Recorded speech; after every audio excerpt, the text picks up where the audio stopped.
You are live. I don't have long to spend with you on this thought, but I wanted to come on. I may have to make it interrupted here in a half hour or less.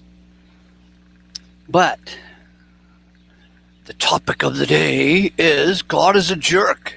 That's why we love him. Now, the free willers out there say to us, God is a perfect gentleman and would never impose himself, would never force anyone to become a Christian, never force faith on anyone, right? That's what they say. Those boys and girls out there who are saying this are actually less than clever. Because in reality, no matter how you slice it, if you see human destiny as being related to the purpose of God, or if you see human destiny as the ultimate in mankind's choice, free will choice, either way, you could say that God ends up looking like a jerk.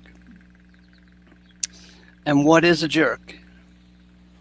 In our common vernacular, a jerk is somebody who gets his way. A jerk is somebody who doesn't let you have your way. A jerk is somebody who does not play your game the way you want it to be played. And so if that's the real comment, if that's the real definition of what a jerk is, then I think we can say that God is a jerk, whether you believe in eternal conscious punishment or universal reconciliation. How God pulls off his purpose is amazing, and it is breathtaking, and we just shake our heads. Either way, we shake our heads. If we look at the libertarian's point of view that God is only going to save this many people and everybody else is going to hell, well then, we shake our heads in disbelief that such a thing could happen. There are so many questions about the matter that we go, whoa, that's strange. I'm not even sure I'm allowed to question it, but I do have questions about the matter, right? And if you give God the benefit of the doubt and understand, as I currently do, that Aeonian salvation is for the believer, and it's not for all, but the eons are limited, and eventually God will reconcile all to himself. Well, that makes the whole thing understandable, but still, you don't shake your head in disbelief. You shake your head in awestruckness. Oh, there's the link if you guys want to come in. And in case you didn't hear my opening, I may be interrupted in about a half an hour or so.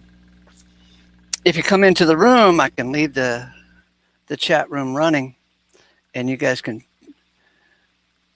prattle on with the good news while I'm attending to some business I have to attend to. It'll probably take me 5 or 10 minutes, and then I can come back. But anyway, so here's the deal. God is a jerk, and that's why we love him. We don't there's no reason to love a nice God who lets everybody have his way. We want a true jerk who has a purpose. In our common vernacular, we typically would say a jerk, we'd call a jerk as somebody who has a purpose, somebody who's plowing through to accomplish his purpose, and he doesn't accommodate you and your petty desires so very much because he's got his own purpose, right? Anyway, there's this book, old book that came out, I don't know, 30, 40 years ago. It's called How to Be the Jerk That Women Love. And I bought that book a long time ago, and it turns out that he's making an argument that it's not the, the definition of a jerk, according to his book, is not the fellow who absolutely is a horse's ass. But according to this author, his name is Shark.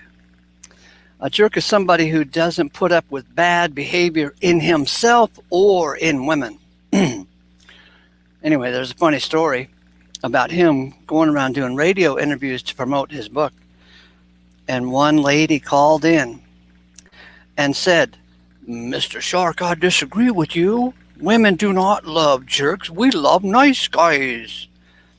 And Shark, he's pretty smart, he said, is that true? Well, have you ever dated a jerk? And the lady said, "Yeah, I dated a jerk." And he said, "How long did you date him?" And she said, "Oh, about 3 or 4 months." He said, "Have you ever dated nice guys?" And she said, "Oh, yeah, I've dated nice guys." "How long did you date them?" She said, "Oh, about 3 or 4 weeks." And he said, "Next caller." Proving that she was more invested in jerks than in nice guys. So with that thought in mind, I'm arguing in this episode of Ace Theology that God is a jerk, and that's why we love him. He doesn't put up with bad behavior in himself or in his creation.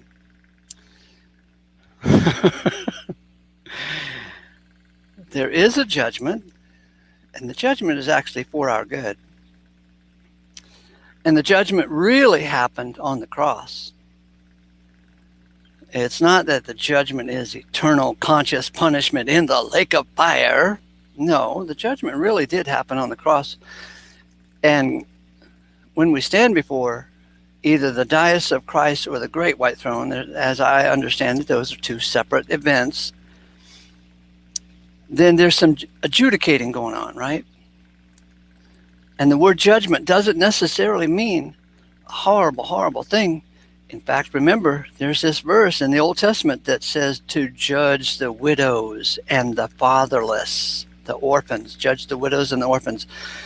And that would actually mean do something right for them, judge them, stand up for their cause, support them. You get me? So when we talk about the judgments of God, it's a misconception to make it a God-awful thing. It's a God-wonderful thing. The judgments of God have to be wonderful because it's his deal, his show. And he's got a purpose, right? And his purpose is to head up all in the Christ, as we see in Ephesians 1:10. His purpose is to be all in all, as we see in 1 Corinthians 15:28. Anyway,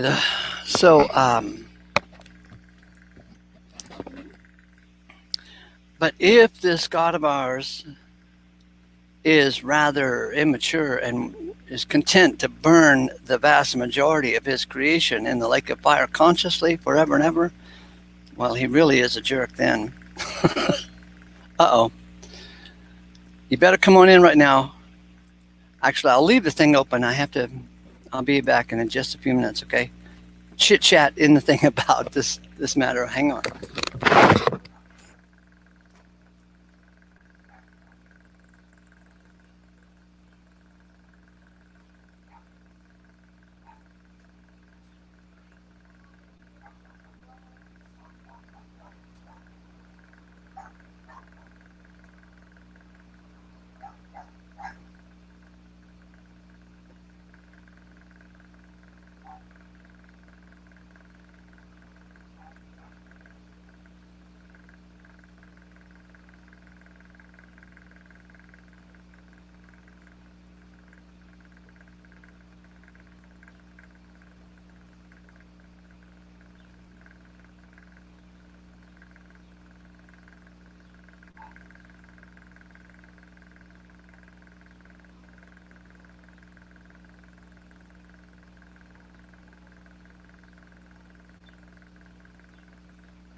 Okay, I'm back. Hi, Jeremy. Hi, Drew. Hey, Yeah. hey, Drew. I've seen you before. I've never met you though, but I've seen you in recorded. Same. So, did you guys catch my prattling? Yeah, Most of it. it's about God being a nice guy. Is that Or what a you're jerk? talking about? No, God is a jerk. They say he's a And nice guy. that's what they say. And then they go ahead and paint out the worst imaginable Wife beater. deity. Right, Wife right. beater, man. Tyranny. But I'm saying that God is a jerk, and that's why we love him. He's not someone we can easily manipulate. That's for sure. That's what the definition of a jerk is somebody with a purpose. Yeah. And you know what? I think that's why we do enjoy once you start, and for those that kind of believe or have some kind of knowingness that he gave you that there's a God, you enjoy praying because there's a part of you, even believing the stupid message that God's watching you and counting all your trespasses against you, be good and attend church and all that, but still there's some inner knowing, I think, that if he's God, he has to know everything about you. So there's a freedom in talking to him. Uh-huh. So Yeah. since he knows Maybe. everything about you, you might as He well won't spill the beans. Yeah, and he won't take any BS. Then you're mystified. Why is he even talking to you or listening? Hey, God. Hey, down here, I'm Clay, and I got some advice for you. Yeah, Why did you make me thus? Why couldn't you yeah, make me like the Prince of Siam? yeah. Made me No, think God's a of the jerk. lion. Oh, go ahead. Oh, go ahead. I was just saying, yeah, he is. He's a jerk in the sense of, yeah, he does what he wants. Mm-hmm. You know, when you're saying that, I was Thankfully. thinking of a line in C.S. Lewis's The Lion, the Witch, and the Wardrobe, where I think it was Lucy or Susan asked if he was safe, as referring to Aslan, who is, I'm sure most people know, is an allegory of Jesus. And safe, said Mr. Beaver. Don't you hear what Mrs. Beaver tells you? Who said anything about safe? Of course he isn't safe, but he's good. He's the king, I tell you. For anyone who's familiar with the Chronicles of Narnia, that's a line that stands out. And for those who aren't, Aslan is a lion. And I love the Chronicles of Narnia. Jesus. I think I've read them twice. Oh yeah, I've read them many times. I love them. Have you read them, Except for- Jeremy? You're on mute. You're muted there. No, I've just seen them on video. Yeah, the movies are too. Well, there's two pictures in the whole series that I absolutely love. Two allegories, two parables, whatever. One is, I think, in the very last volume of the whole series. The last battle. Yeah, I think it was in the last one, or maybe the next last one. But this monkey, who is a bad monkey, he discovers a lion's skin, And since Aslan is the king, the lion king of the world, right, of the world of Narnia, he takes the lion's skin and drapes it over a donkey, and he brings this lion skin draped donkey out into the public at night when nobody can really tell that it's not really a lion, it's just a fake, it's a donkey. And then he claims that Aslan is speaking through him, through this monkey. And therefore everybody should do what the monkey says. And it's a perfect picture, I think, of the religious ministers these days. They've got a semblance that God speaks through them, but when you look a little closer, it's just a jackass covered with a lion skin. Yep. Yeah, that I think that was also supposed to be a picture of the Antichrist and the false prophet during the final 7 years there. Shift the 8 put the. Oh, that's right. His name was Shifty or Shift. Shift, yeah, and the donkey was puzzle.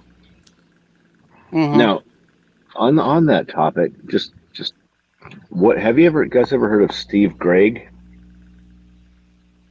Not sure. Well, he's got one of the best. He did start to come around to the no hell thing and everything, but he's an author. He's really, really well known amongst the people that are getting out of church and haven't made it to the whole, everything the church believes, the Trinity, the free will, haven't made it there yet. They couldn't even comprehend that. They just know that this whole meeting and getting together and the way they're, doing things is wrong. So he's really popular in that. And he has a real good understanding of scriptures until you realize that, wow, he doesn't realize this and that. But what he does have is good. So as far as dispensationalism goes, he really makes a strong case that, all this rapture and the Antichrist stuff, all that is, it's not going to happen like they're saying in Left Behind and all that stuff. Now, my question was though, is like, what do you guys believe? I guess is my question. And is that even right for your topic here? I don't know. If it's not, we'll move on. What do we believe regarding what? The rapture and that business? Yeah, that business. Well, I see it. I see that Paul promises or encourages us to look forward to the snatching away. How about the Daniel stuff, way back then? Daniel is there. I don't. There's a lot of stuff in Daniel, so you'll have to be more specific there. No, as far as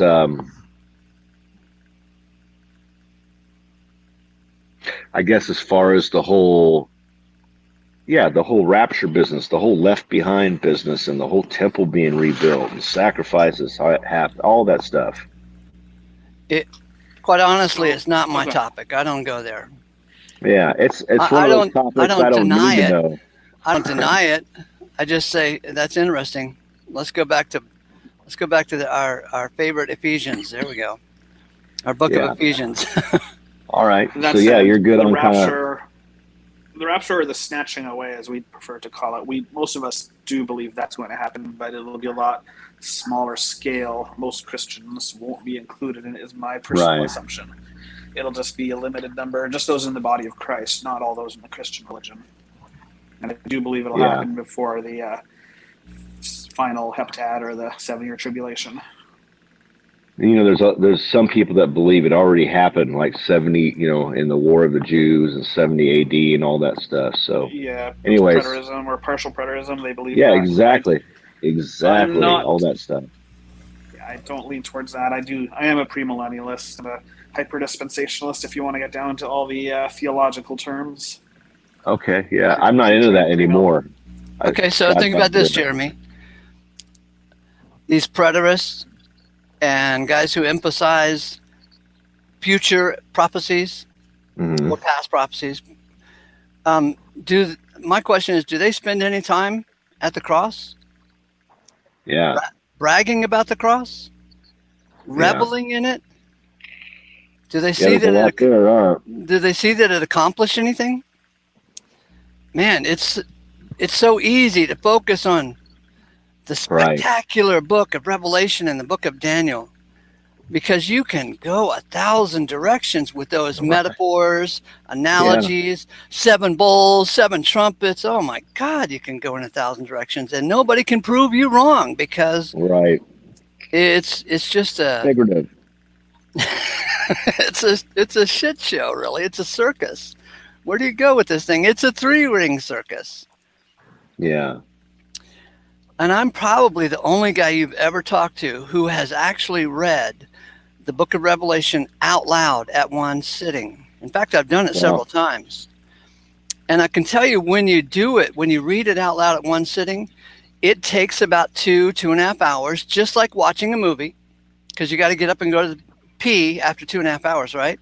Right.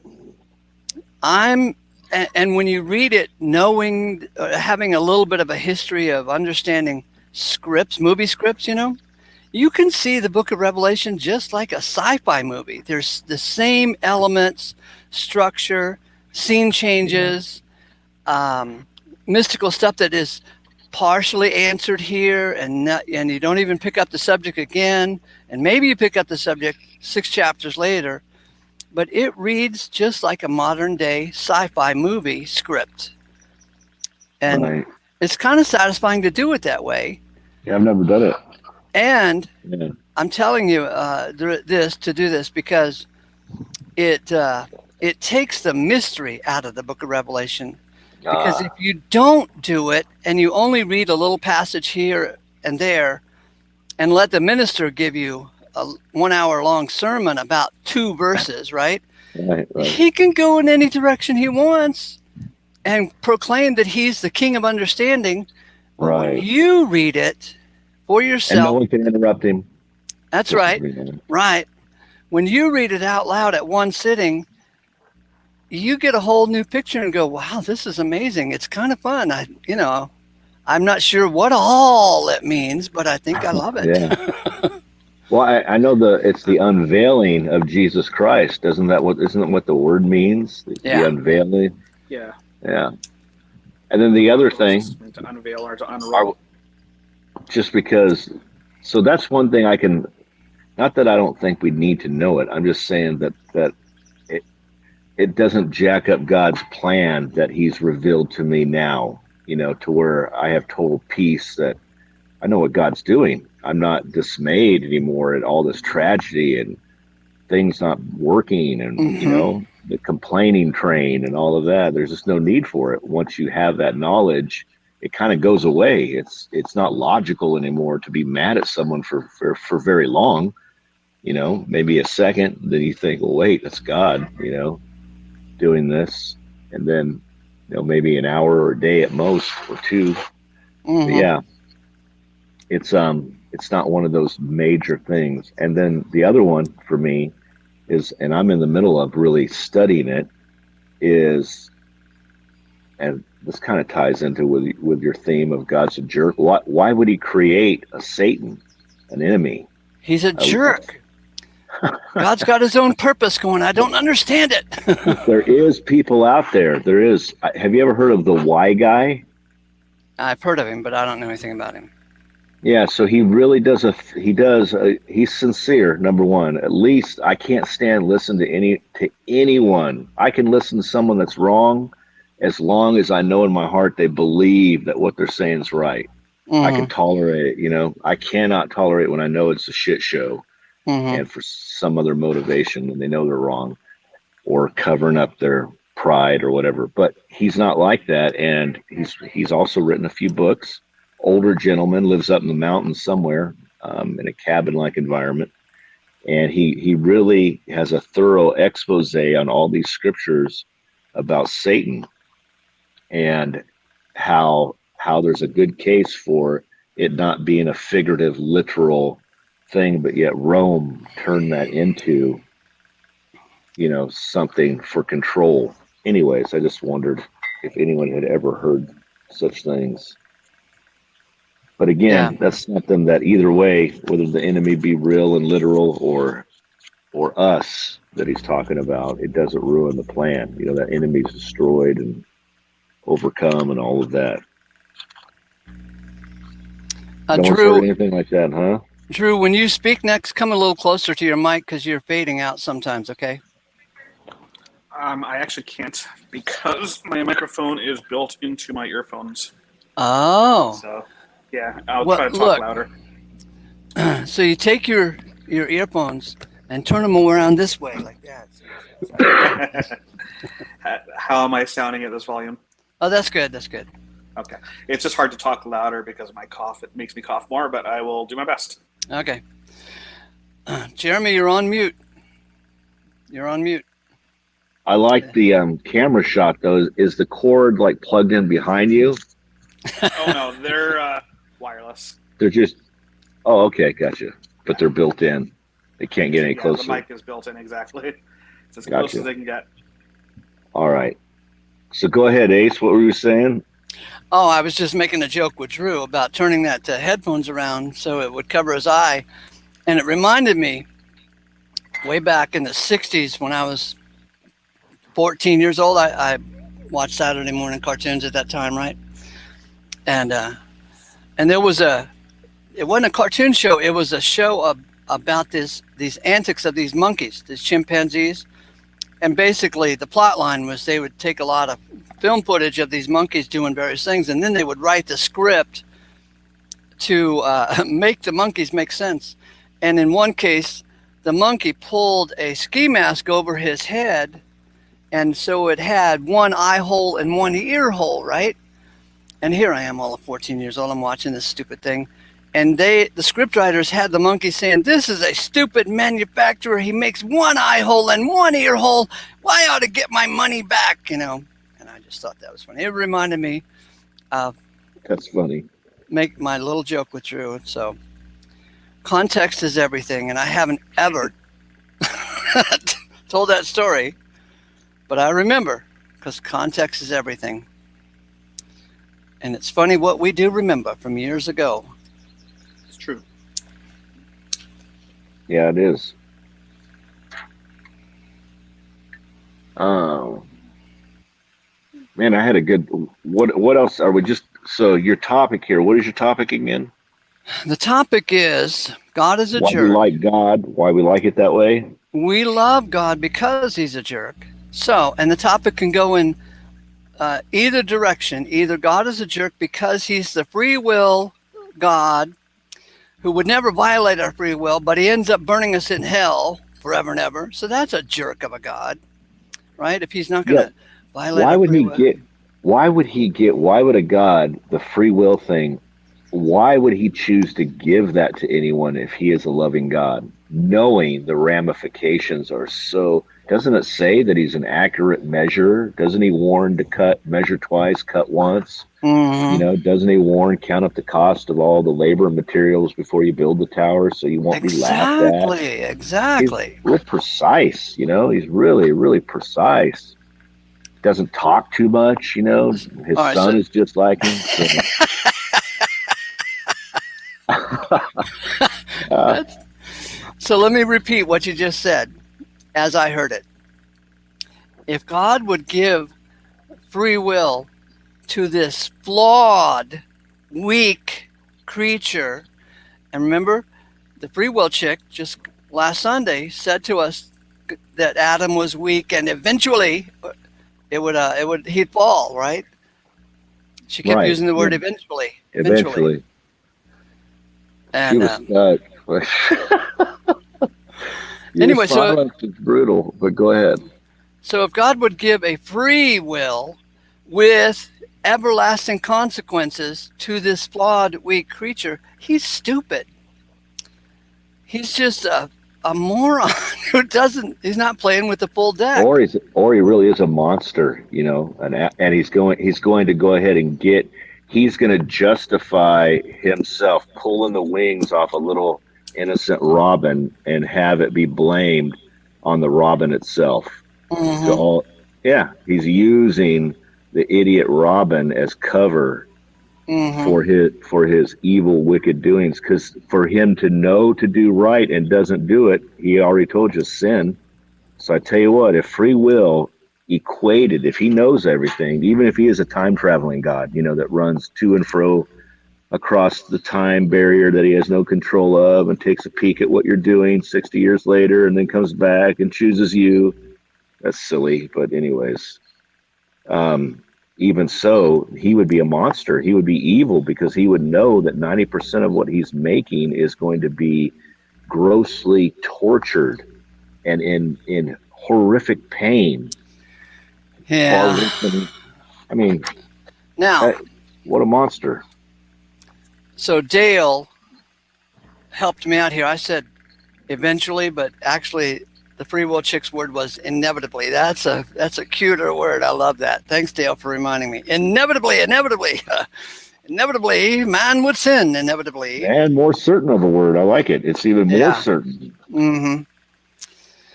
Let's see. Bill Bright says, furthermore, there is reserved for me the wreath of righteousness, which the Lord, the just God, yes, will be paying to me on that day, not to me only, but all those who love his advent. Mm-hmm. Okay.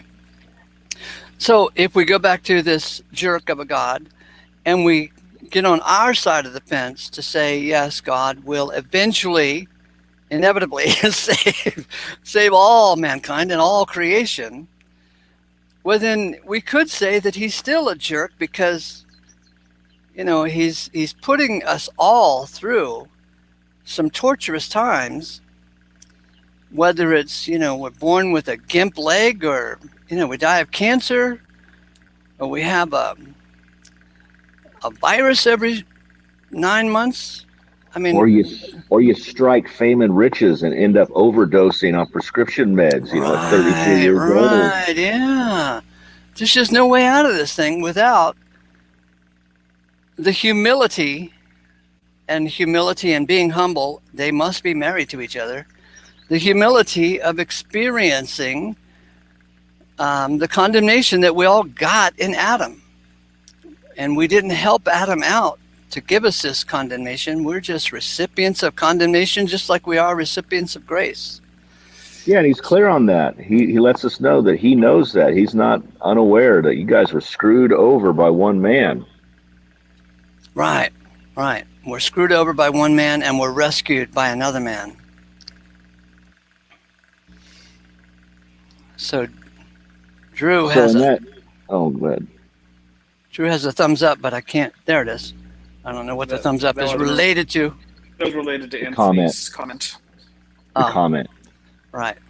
And speaking of that sin, that thing you're going on about the free will people, just they can't get over the sin thing and all that stuff. But the death goes right with it.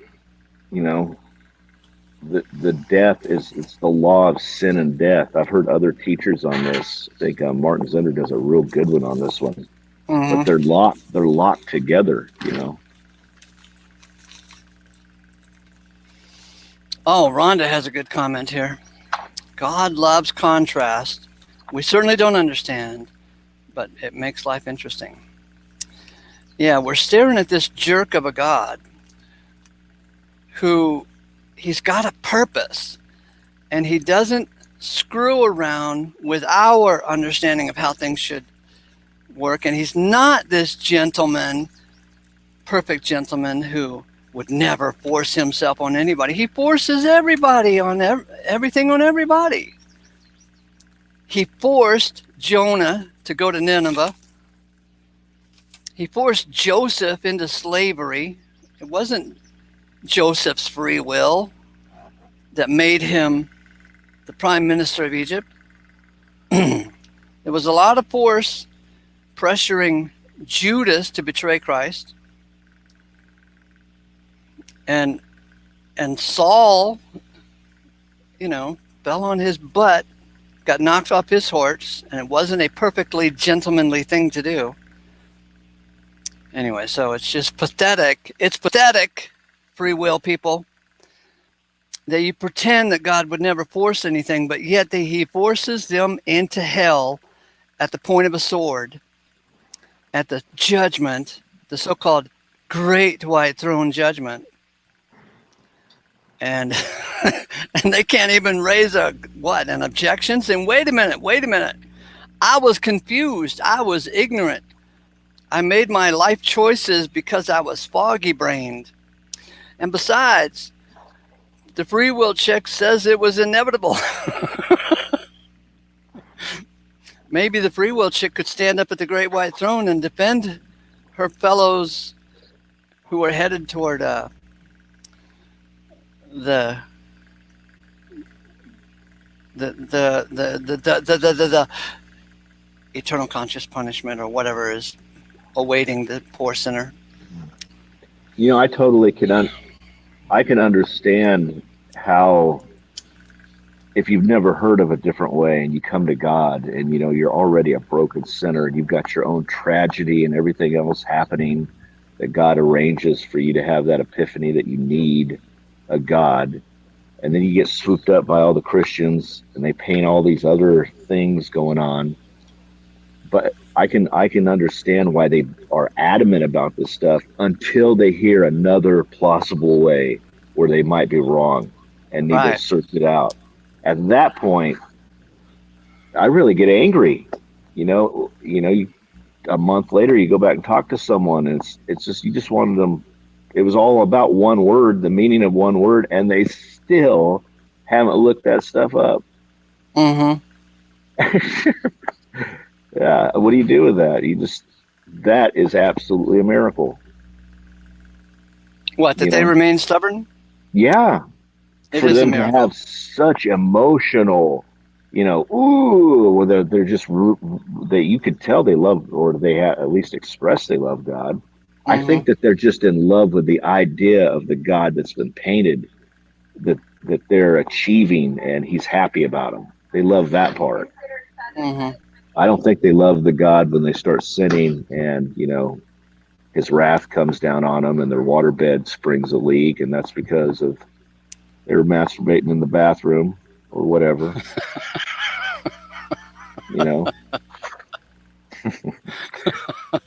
I hate those videos that Martin Zender does, boy, on any of that stuff. It just plays hell here at this house.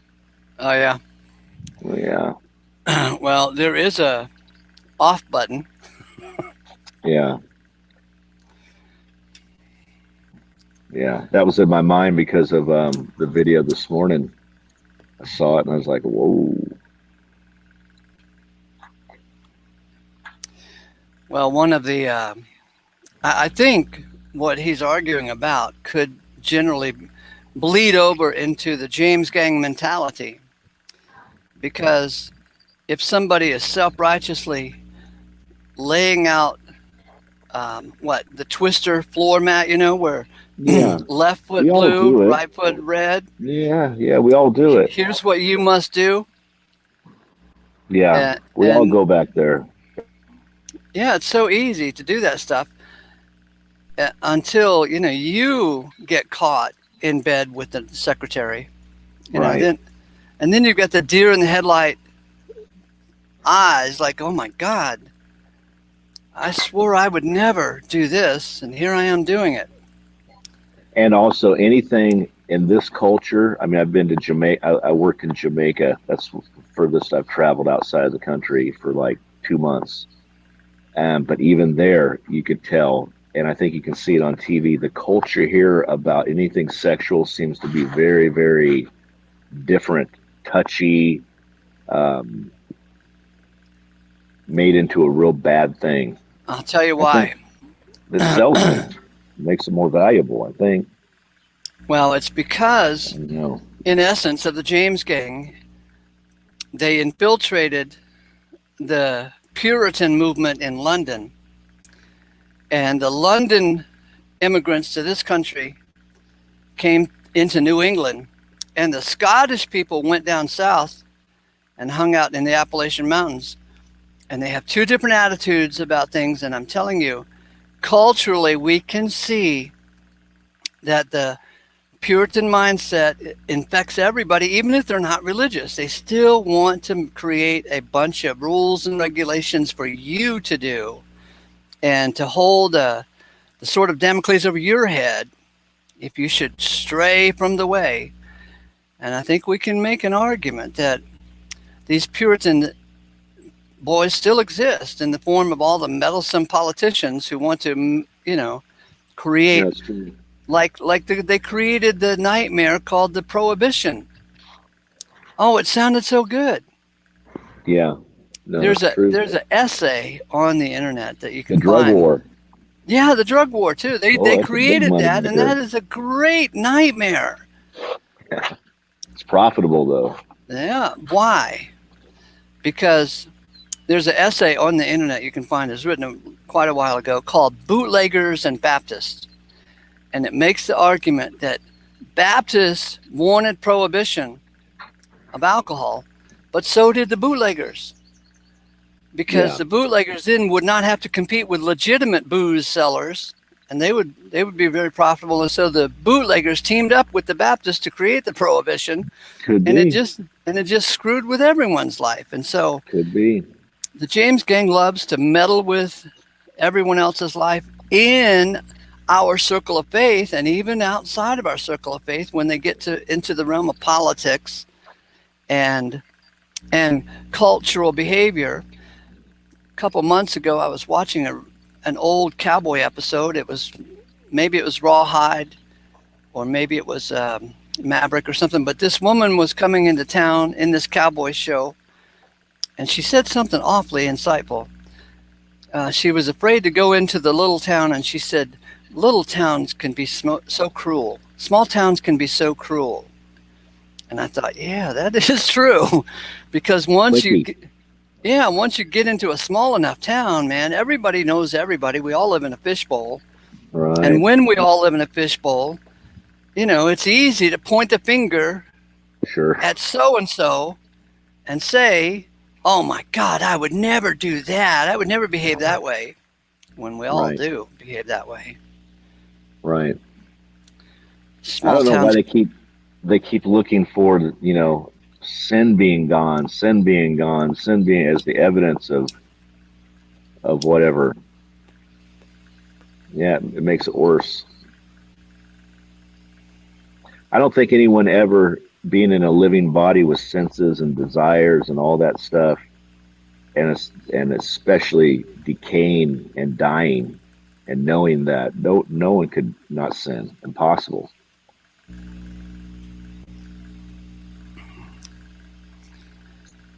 Right. They can't sin because sin is a result of mortality residing in us. I'm really serious. I really believe. I've been really thinking about that a lot. I saw some. Can I say something about that? Go ahead. Go ahead. You saw those ducks. You can see it when those are my daughters. Her, Hmm. yeah. So she'll have them for a bit, but she's got six of them. Yeah, six of them right now. One died, one of the big white ones. But when she's gone, I'll pour feed out here, and then when I come out here and sit down and do my work and whatever, I'll watch them. And boy, in the morning, I noticed when they have not ate, and I pour those 5 piles out, they are so rude to each other. They Mm. squawk at each other. They'll literally, two or three will be at a pile. The one will notice a full pile with no other competition around, and cannot pull himself or herself away from this pile because they see that the other brothers or sister ducks are getting their food. And this goes on, and they're mean as hell to each other. I was like, man, they're full of sin like us. That's what I was thinking Hmm. this morning. They're Hmm. acting just like we are. And the thought didn't fully set in until the second round. I poured another 5 piles out there, and now 15, 20 minutes later, guess what? Boy, all of a sudden they had manners. They were freaking like at peace, giving each other space and pile. You go have that pile over there Right. because they weren't dying. They didn't have the sense of hunger and death approaching if they don't get this food. And so everything then becomes, a sin fest because you got to survive. Right. And if one person doesn't play by this group rule, which no one will, then someone's going to die. Yeah, I really think that's true. Yeah, I think Romans 5:12 is perhaps one of the most overlooked verses in the Christian universe, Oh, yeah. because it clearly suggests that we sin because we are mortal and dying, not the other way around. They twisted that up whenever they do address Romans 5:12. Exactly. Oh, okay, that's good. Okay, I'm gonna go and read that again. get that straight. So let's see if I can find it. This is one of the few cases I actually prefer the King James to the concordant version, Oh, yeah? because it says in the concordant, on which all sinned, whereas Uh-huh. King James says, for that all sinned, and you can insert the word reason in there. For that reason, all sinned. Right. And Tony suggested that we insert the phrase, on which basis all sin. That works too, yeah.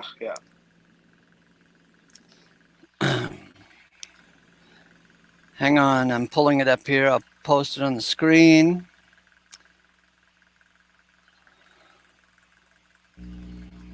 True, Rhonda.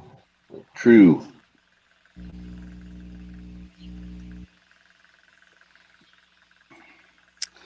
Therefore, even as through one man sin entered into the world, and through sin death entered into the world, and thus death or mortality passed through into all mankind, on the basis of which all sin. Yeah, I just posted the King James version there as well. And the King James says what? It's Oh, wherefore as there you go. Wherefore as by one man sin entered into the world, and death by sin, and so death passed upon all men. For that reason all have sinned. so which verse would be easier to make the case that it's mortality that's the problem, not sin? I think both work. It's the other translations that say because all sinned that are problematic, and there are a lot of translations that mistranslate it that way. But King James and Concordant Literal Version both are probably the two best for this particular verse. And one logical argument that helps me understand it is that even babies who never sin die. So that would make sense that death passed through into all mankind, not sin. Exactly. I made that point in an article I just finished writing this morning. That one I've been talking about, I finally finished after 3 weeks. And I said that exact line. No newborn baby could ever die, and an abortion would literally be impossible to perform. Well, at least if fetuses actually are people, or depending what age you think they are. You couldn't do that because they haven't sinned yet. Right. And once I got this idea into my head that mortality causes us to sin, then I could see that mortality causes us to do all the sin, including gossip. Because everyone who is participating in gossip is doing so just because they feel slight, mortal, inferior, insecure. They feel insecure, so they got to drag the other crabs down from the edge of the bucket. Yeah, and it all comes down to, I think, the weakness of mortality and the fear of death, the fear of the consequences because of our mortality. We know that we could die easily, and that makes it easier for us to slip up and miss the mark. Which, as a matter of course, when God does abolish death, holy smoke, this changes all the rules that we know. Exactly. Wow. No wonder. Go ahead, Jeremy. No, the Young's literal, it says something similar to the King James. But anyways, no wonder. No wonder what? No wonder. No wonder. Right after it says that through Christ's work on the cross, death itself will be abolished as the last enemy. No wonder the next three big words, the three biggest words in the scripture, it says that God will be all in all. And who the hell knows what that means, but it sounds big and beautiful. And it can only happen because death, the things that brings us into these terrible behavioral patterns that we have, this mortality, has been abolished, and therefore God can be all, magically in all. Anthony, how long of a time? Question. Oh, go ahead. How long of a time frame is it between us being snatched or extradited out of here and that happening? very long period of time, probably, honestly. Minimum of 1,000 years for the fourth eon, and who knows how long the fifth eon, known as the eon of eons, will be. So it'll be quite a period of time. Just 2 eons, that's all. No worries. So it's that eon that I've heard some people say when they count up all the generations to equal the promise, it could be like 20 million years. And I've just heard a bunch of different things that last eon could be. But Yeah, my nobody point really to knows. yeah, but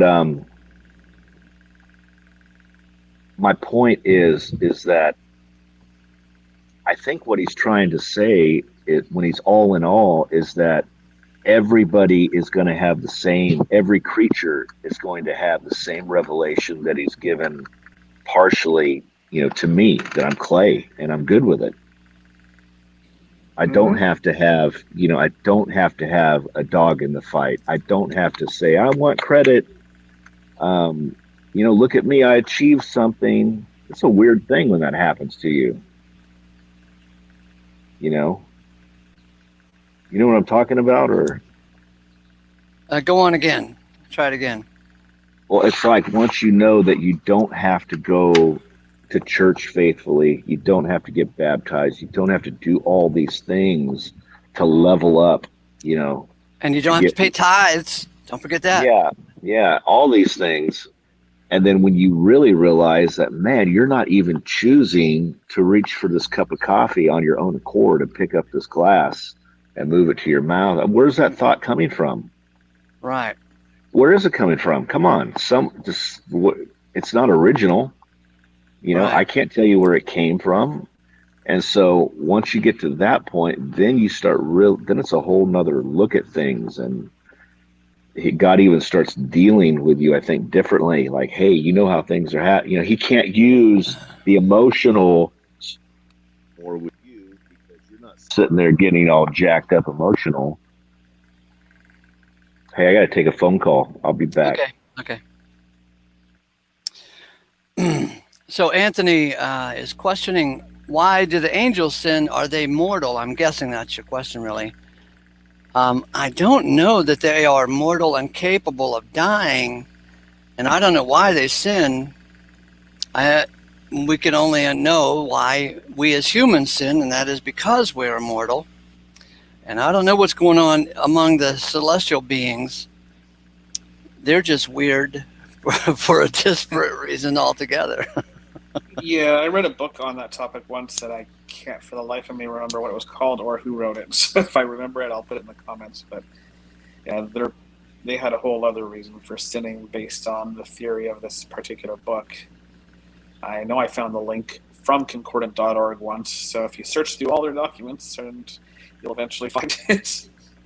Isn't it funny the kind of questions we can ask, Hey, what about this?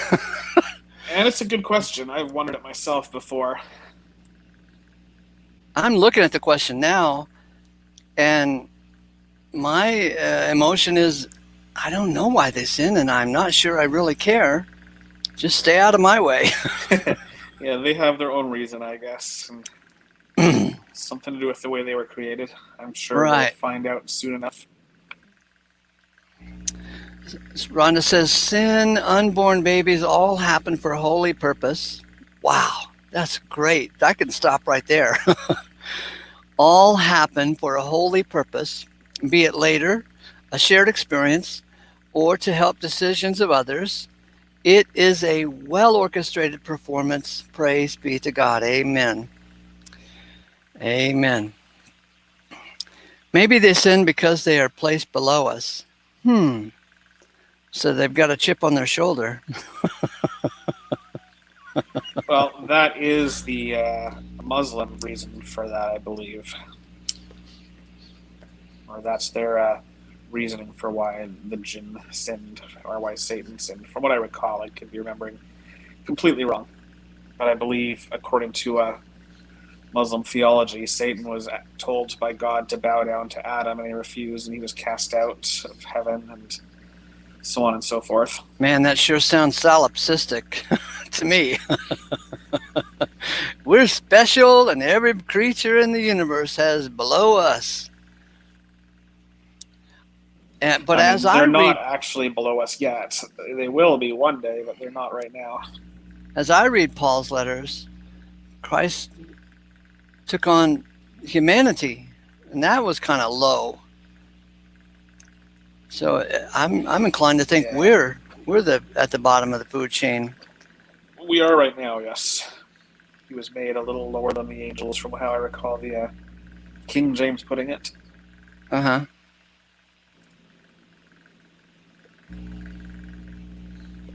So God is a jerk, and we just love him to death for that. Kind of like the prodigal son was obviously a jerk, and his daddy loved him. Okay, so you have to excuse me for a minute, Drew. Carry on and prattle in the name of the Lord, okay? I don't really have anything special to say, Oh, so I'll see come if anyone on. says anything in the You can comments. prattle. I generally need someone to give me a topic first, so if anyone in the live stream or live chat has anything you want me to talk about, go for it.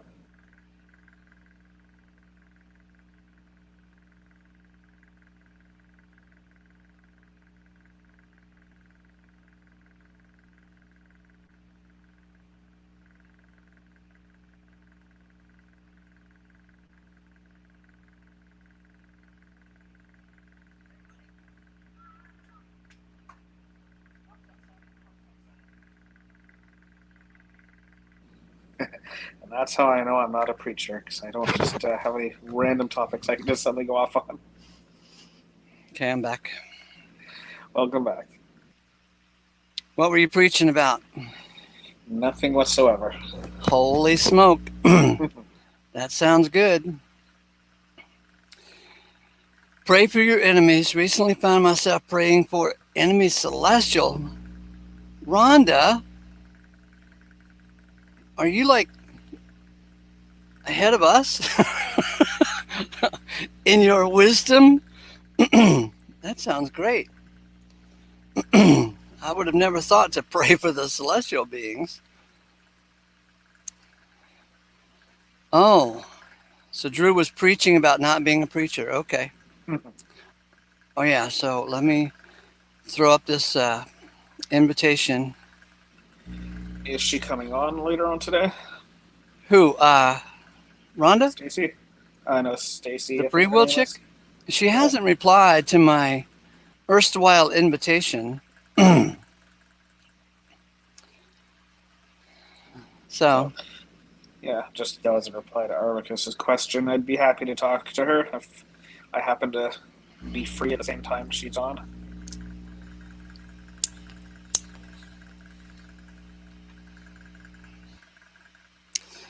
well, queue time until 9:30 p.m. What is queue time?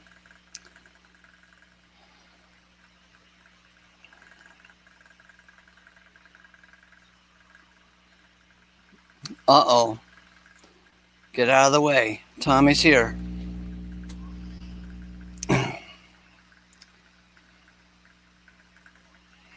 Hi.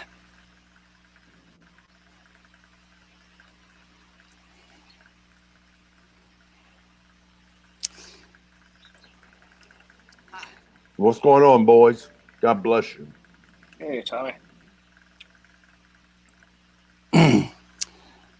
So,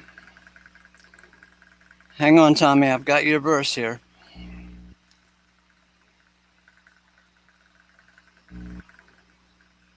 Verse 13. Aside from the law is this man, inducing men to revere God. From chapter 18. That is the St. Tommy verse of all. Isn't that a cool verse, Tommy? I love that one. That you can be out there inducing men to revere God and not even bring up the law to them. What a clever idea. Piss off the James gang, though. Yeah, it does piss them off. I don't know why they'd still be addicted to law. They ought to be able to see that it didn't work 2,000 years ago and it's not going to work now. We haven't improved our condition that much. We have computers and trains and planes, but we're still stinkers.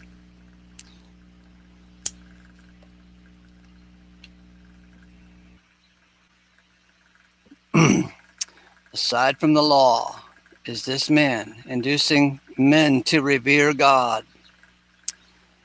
What are you eating, Tommy? Raisin Bran cereal.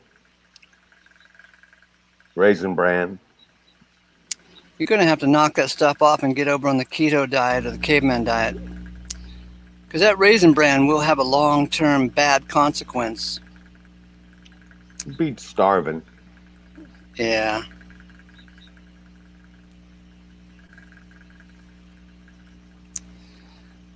One of the reasons that folks should consider getting off of wheat altogether is that the wheat we have today is not the same wheat that people ate 500 years ago or even 100 years ago. And it's been tweaked and modified, and also in this current age of modern day farming, they actually spray that stuff with Roundup like 4 days before they're ready to harvest, because Roundup starves the plant of water, so it'll all harvest up at the same time. And so we got a lot of Roundup in our cereals and in our beer, and it's like everywhere. And that stuff is poison. It's glyphosate, right? And when you eat glyphosate in the body, your body thinks that it's glycine because it has similar cell structure. And when it looks at this glyphosate, it thinks that it's glycine, and so glycine is used to make cells, right? So the body ends up making cells of this Roundup crap that is actually designed to starve cells of water. And so it ends up in our bodies creating cell structures that are brittle. It doesn't have the water to be flexible. And this is why there's a lot of people who break their hips and break their legs, perhaps, because there are a lot of people who are breaking hips and breaking legs, including horses. Race horses are breaking their legs at a phenomenal rate, and a lot of people who own these $1 million racehorses, they're puzzled as hell at why this $1 million racehorse just broke his leg, and they got to kill him now. And it's very well likely because they've got a lot of Roundup sprayed on the hay that they're feeding to the horses, and in the horse's body it thinks that it's glycine, but it's actually got glyphosate. And so it's making brittle bones for these damn horses. And it's, everything you stick in your mouth has some effect, whether you know the effect or not. Rhonda says, today's food is good for the medical industry. Right. That's why it's good to pray a blessing on food before you eat it. It helps. It helps.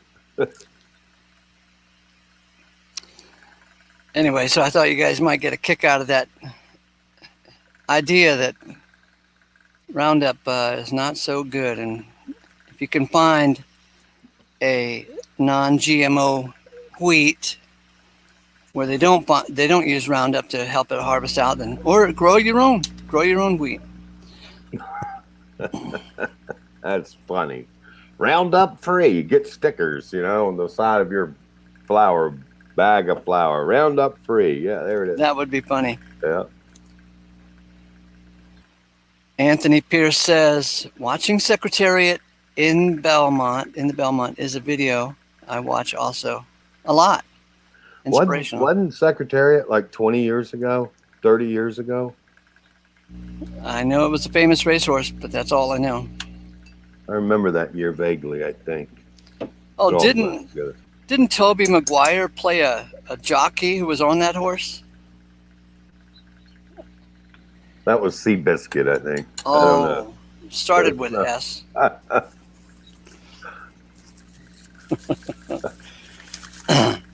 But these guys have a lot of money invested in their horses, and they're not happy that they're breaking their legs in an ungodly amount of instances. The horror. Right. And from what I've read, they haven't come to the conclusion yet that it's Roundup. They're just puzzled. Well, where did you hear this, Ace? I read a lot of crap. Mm. In fact, one time I was having an argument with my brother, and he said, "You read too much. You read too many books." And I said, "Is that a problem?" I guess I'm hungry for knowledge. Everybody loves the smarty pants. And I should have said, "You love ignorance, 73, I was born in 75, but the race is on YouTube, and he won by 31 lengths. Good golly. That's a fast horse.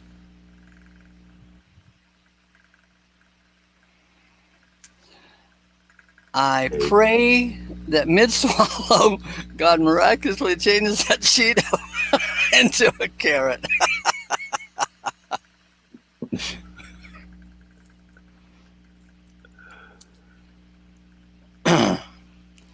All right. So tell me, what do you think of my premise that God is a jerk and that's why we love him? I think you're acquainted with mesotheistic sentiment. It's a tough thing. I don't know what that means, but that sounds fun. That means, being annoyed at God, being vexed at God. I think you may be acquainted with that a little bit. Mm-hmm. Some men and the ladies are annoyed with God. They don't like God. They don't like some laws are absurd. And, they don't like the suffering that they've seen, that they sense that God could prevent, and they're a little bit angry. One of the most uniquely educated men that I ever met about mesotheistic sentiment, God hate. He had flippers. He was a very good-looking young fella, but his hands were oddly deformed. He wasn't thalidomide, but it was something like that. But he had experience with not liking reality in a certain way. Sometimes war orphans have unique life experiences that make them annoyed at God, and sometimes war veterans have unique life experiences.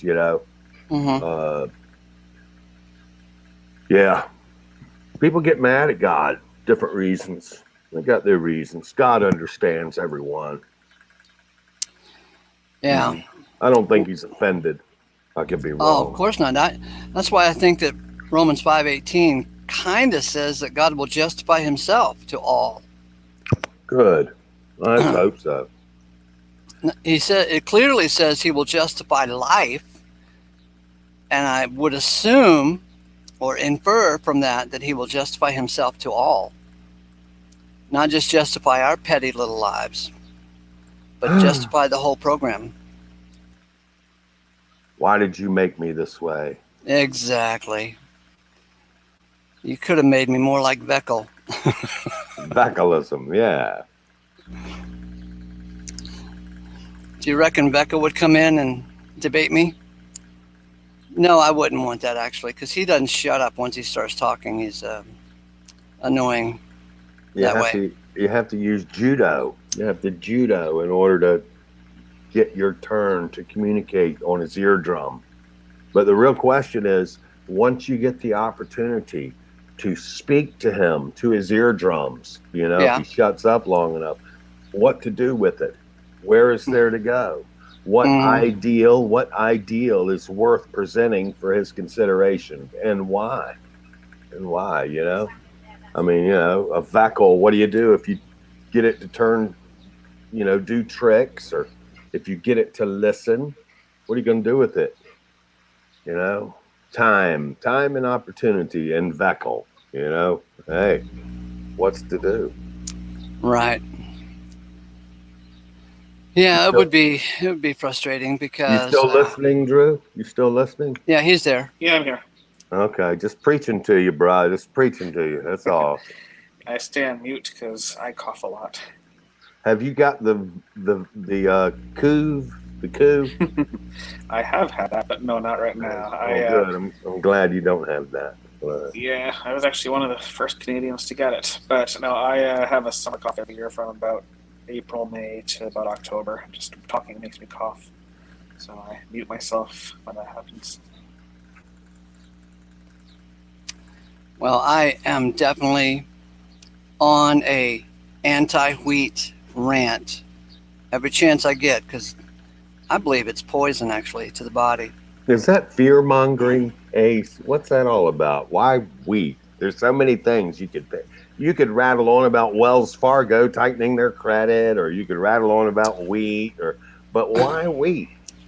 Because my experience with it'll give you arthritis, heart disease, wheat belly, swollen feet, and included in wheat is just a lot of carbs altogether. But since wheat is used in every damn thing from pizza crust to hamburger buns, it's just all over the place. And cereals are made of wheat. And Pop-Tarts, which I used to love. I was on the Pop-Tart diet and I almost died from it. And, I thought everybody would love the Pop-Tart diet because it has healthy ingredients in there, right? Strawberries. I like that blue, that artificial blue frosting they've got on there. It's just beautiful. It's just stunning. It's modern art and tasty. And so I think wildberry, yeah. Everybody I knew in my life, like relatives and friends that had severe arthritis, they were dosing that wheat all the time, and I didn't even know it. In the years that I dealt with arthritis in my own elbows and knees, I never thought it was coming from something stupid and simple that everybody accepts, like wheat. And then when I finally got rid of that wheat crap, the arthritis magically disappeared, and I haven't had much trouble with it at all. So I had to give up my pizza and garlic bread to give up wheat, so I don't know. I'm telling you, you'll do a lot better without it. Because it's not about losing weight. It's about all the other crap that wheat does for you, including, I used to have to get up a couple times a night because I couldn't hold the pee back. I had to go pee, and now I can sleep through the night without that crap. And I'm telling you, wheat has a lot of detrimental effects on our body. Wheat, including too many carbs, and so it would. That's the main source of carbs that everyone eats. So if you can just eliminate wheat and look at it as an enemy, it'll improve your health in many ways that you wouldn't even think about.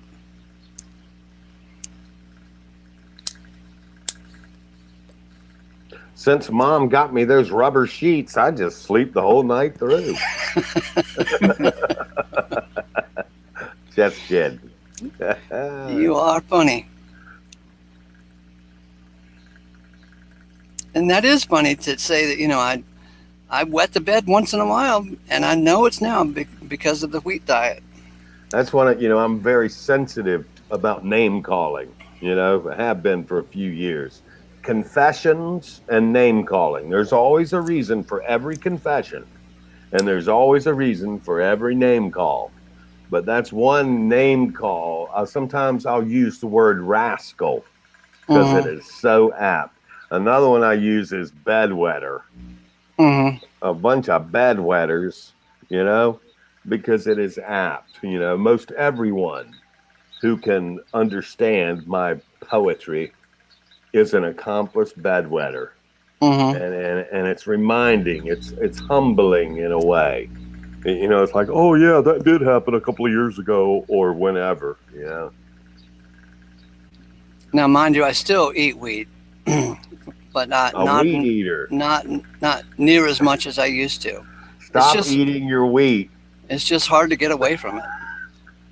You're too old to eat your wheat. What say you, Drew? I like my pizza and garlic bread way too much, so I'm not sure I can give that up. But if I ever get arthritis, I will consider that. Well, It's not the arthritis. There's a book called The Wheat Belly.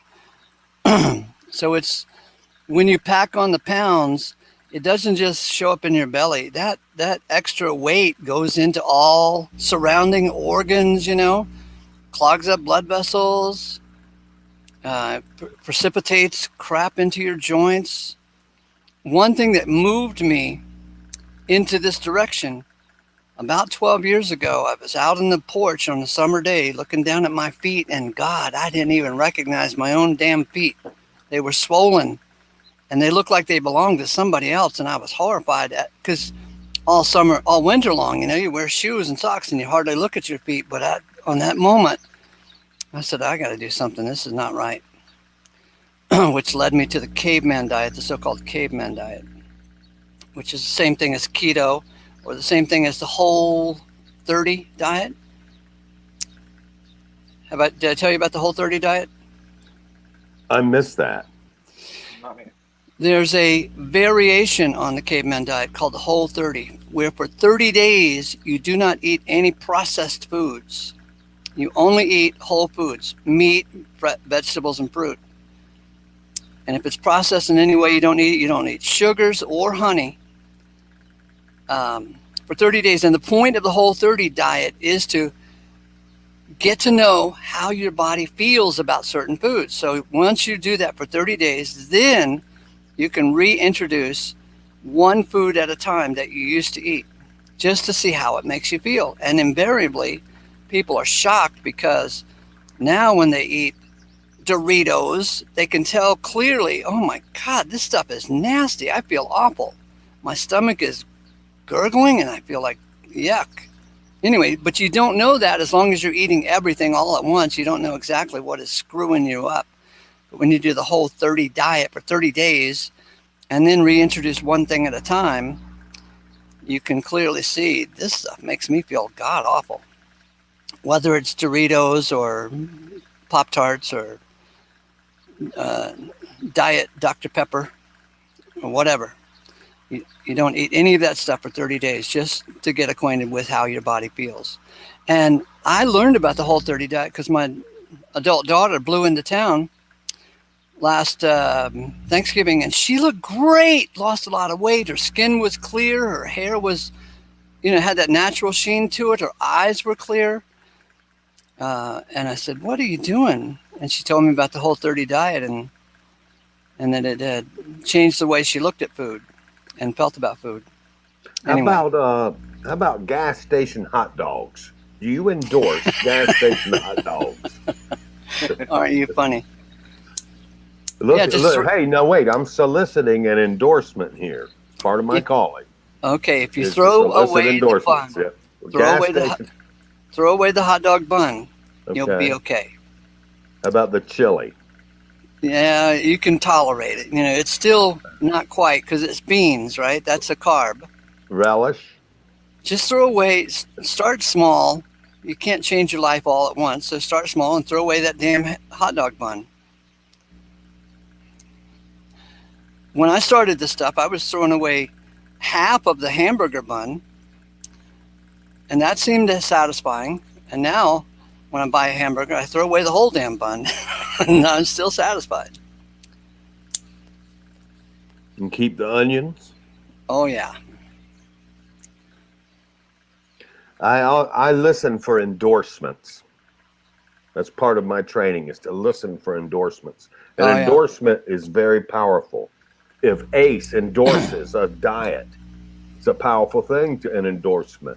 It is. Well, I'll tell you what fascinated me about the caveman diet, the so-called caveman diet, is that it is the same thing as Whole30 diet, right?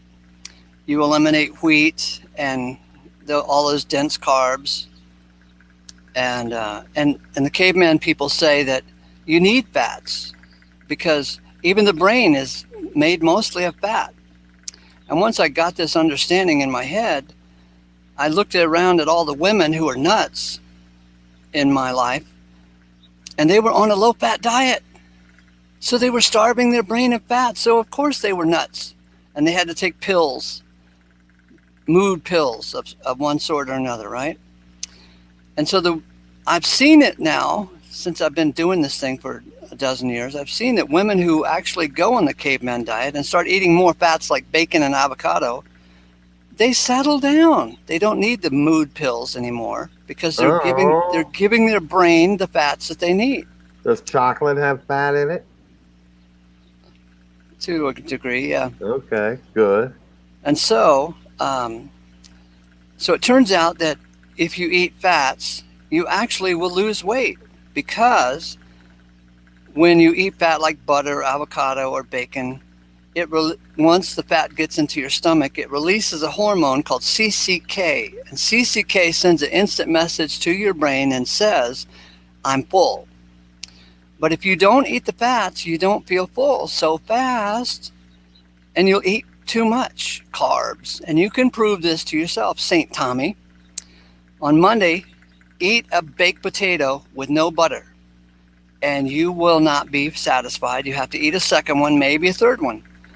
But on Tuesday, eat a baked potato with butter, and you'll feel satisfied with just one potato, because that butter releases the hormone in your stomach called CCK, and it tells you that you're full, and so you won't be overeating. So fats are a very important part of our diet, and these gals, these people who believe in a low-fat diet, they're starving themselves of necessary elements in life. In fact, the caveman used to eat, very much like the Eskimos. The Eskimos don't grow vegetables and live on vegetables. They kill a seal, and guess what? They eat the fatty organs first, and they give the lean meat to the dogs.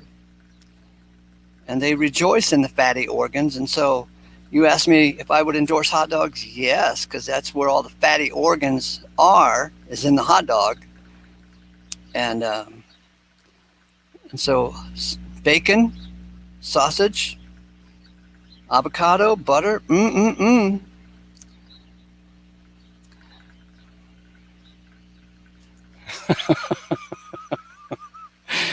Tommy just texted me and said, when an idiot is thinking wisely, he accepts instructions and spells better. I'm going to change that. He smells better.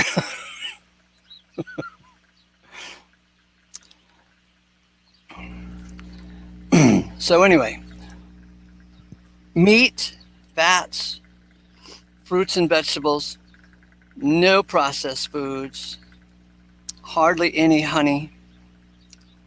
How about a potato? Potatoes okay?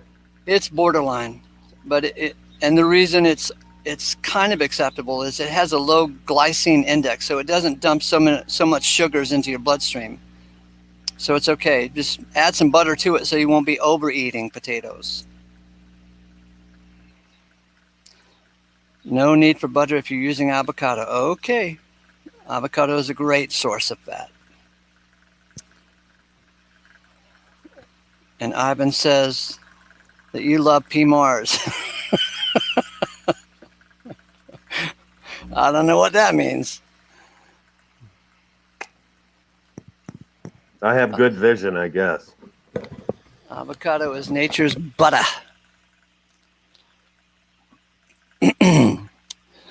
Well, sir, that is a good idea. I'm glad you brought the subject up so I could preach it. Because it doesn't do a lot of good if we are invalid because of the stupid wheat diet that we have.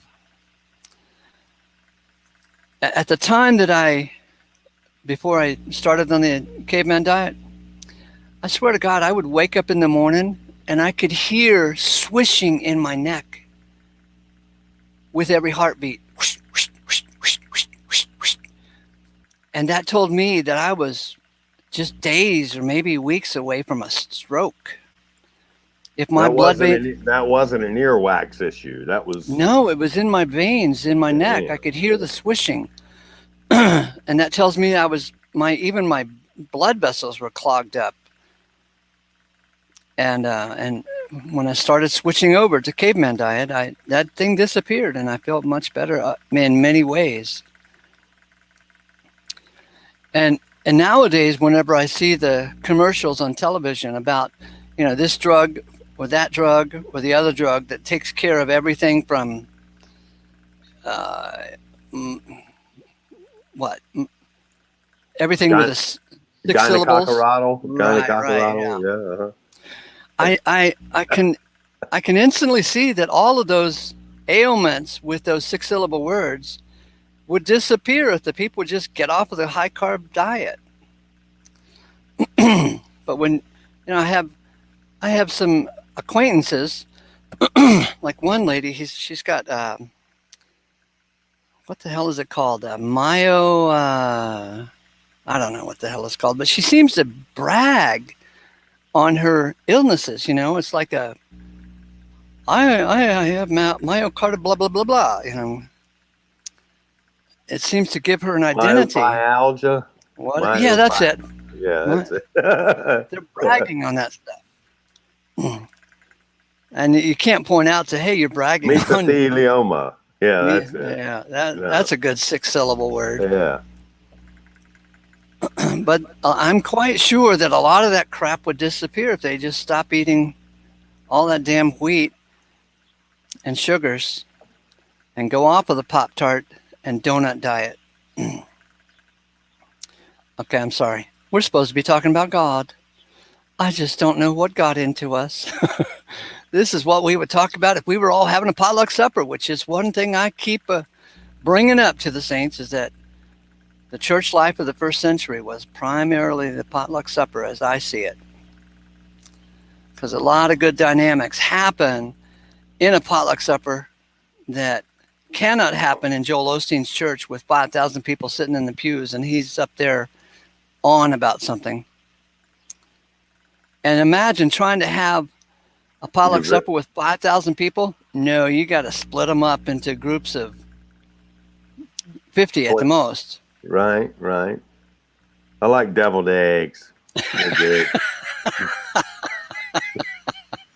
I'm shameless at a potluck, man. Fibromyalgia. I'm just like, yeah, green bean casserole. Yeah. Do they have that in Canada, Drew? Do they have green bean casserole in Canada? I'm sure they do, but I can't say I've ever had one. Wow. How about them apples? That's crazy. Does everybody speak French up there?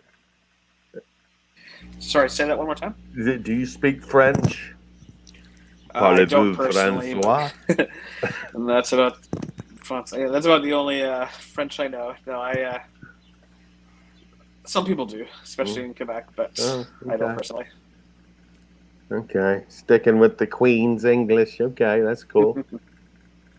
Really? No green bean casserole in Canada. Damn. We do have the deviled eggs, though. They're good. Oh, good. With paprika on them, so they look a little red, Exactly. Yeah. Paprika.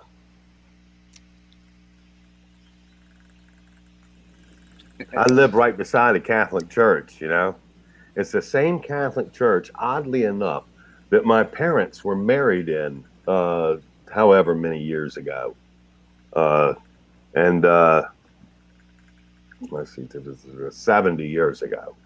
So anyway, I've been keeping an eye out, maybe I can nuzzle in on a potluck. You know what I'm saying? Because shit, I was baptized Catholic. So once you're Catholic, hey, what can you do? Hey. Hey, Ivan, what does the word shanny mean? Who? Shanny? Yeah, Ivan says fibromyalgia is the shanny problem. Allegedly, yes. It's a joint problem. Shanny is a unique phenomena from Colorado. Yeah. Come on in, Ivan. You want to play? I like your sense of humor. Do you love me, Ivan? It's fairly bad for Shanny. She has to realize morbid obesity is the issue. Oh, Shanny must be a person. Yeah, Shanny and Rev. They're YouTube superstars. They are? Yeah, they are. I know. They are God's unique critters. They are. They are subject of envy and disdain and scorn. Yes. Yeah. Is she morbidly obese? I never heard of them. Well, I guess it's a subjective assessment, but she's not thin as a rail. Let's put it that way. I don't hear many people calling her skinny. A kiwi farm. Well, sir.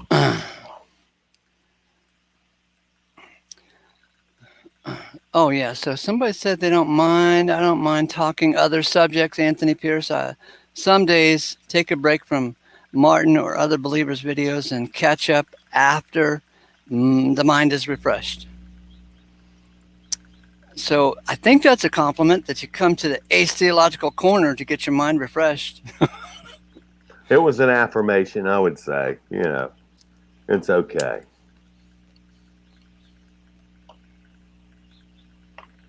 It's gonna be all right. I mean, we're super spiritual no matter what we do. If we talk about glutens, we're super spiritual. If we talk about Shanny for Christ, bigness or girth, we're super spiritual. We can talk about Romans, super spiritual. We can talk about Martin, the Right Reverend Martin, super spiritual. That's Which right. one? Ernest Martin or Martin Zender? Both, either or. Because Ernest Martin was a topic the other day on this channel. The Apostle Paul. Oh, yeah. Huh? Ernest Martin was a really interesting fellow. I think, he is dead now. His son, Samuel Martin, took over his publication ministry, I believe, for a while. I'm not sure he's still doing it, but Ernest Martin was an interesting thinker about many things, and he teamed up with Brother Knock and the Concordant Publishing Concern for a while, and then he went off and did his own thing. And he spent a lot of time researching and guesstimating when Christ was born, since he argued that it didn't happen on Christmas Day, on December 25th. He had it complicated and mapped out that he was born sometime in September, as I recall. And to him, it was an important topic. And he also says that the lake of fire is actually some type of phenomena that went on during Jesus' time and before Jesus' time, that there was actually a small lake that would catch on fire. It's the Dead Sea, I think he said. Oh, yeah. Well, he was on Yeah, I about it, remember that. Yeah, I'd forgotten all about him. I'm like, that name is familiar, but when you brought the Lake of Fire up, I remembered. Yeah, he thought the Dead Sea is probably where the Lake of Fire will be, because it was once called the Lake of the Fire, supposedly, and there were methane-related, I believe, fires started in there at times. That shaming. Go ahead. I was going to say on that note, I need to get going because I need to figure out dinner. So, okay, see if you can avoid some of that wheat. Throw some of it away. Don't let people catch you, because they'll think you're odd if you're throwing wheat away. Oh my God, that's precious material. All right, preach a little, Drew. It's good for us. Have a good afternoon. Perhaps I speak for the body of Christ. Hear me. He does. Oh, that way. He does. He speaks for the body of Christ. He's St. Tommy, by the way. It's true. Talk to you later. Bye-bye. Aha! Now we can gossip about him, because we feel insecure, and he's trying to get out of this crab bucket. Let's pull him down. He's a shy lad. He's a good egg. A good egg. Yes, indeed.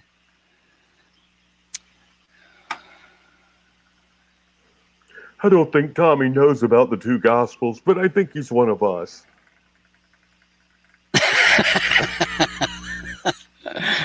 I'm like, yeah. Jeremy. Let's see. Jeremy. Let me bring that into the comments section, Jeremy. Hang on. Jeremy. Jeremy says, oh, thank you. Thank you.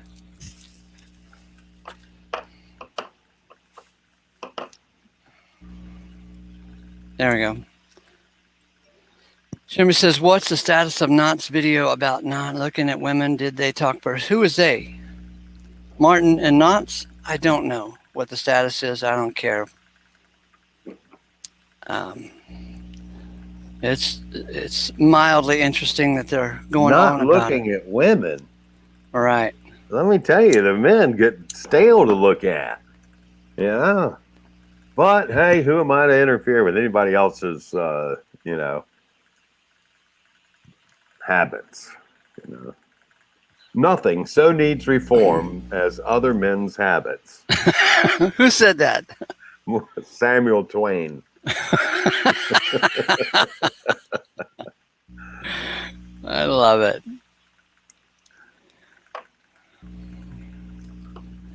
Okay, so here's the reply concerning that Knott's video and Martin battle back and forth.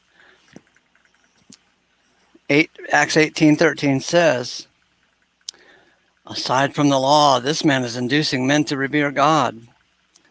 Anyway, that seems to be the answer for me. That Paul was out there and he was not preaching the law and it was pissing off the Jews, but yet men were coming to revere God. Oh, goodness gracious. God. They were actually coming to revere God? And you've got a problem with that? Well, he should have brought up the law. You need to establish your own righteousness. You need to establish why you need to come God. You need to admit you're a sinner and say the sinner's prayer and all that crap. Ivan says he's going to be listening, but he's really going over to Andy's, who just started a live stream. We know where you're going, Ivan. Is Ivan an Andy guy? Probably. And I know I've seen Ivan over there admiring Smokey over in Smokey's room.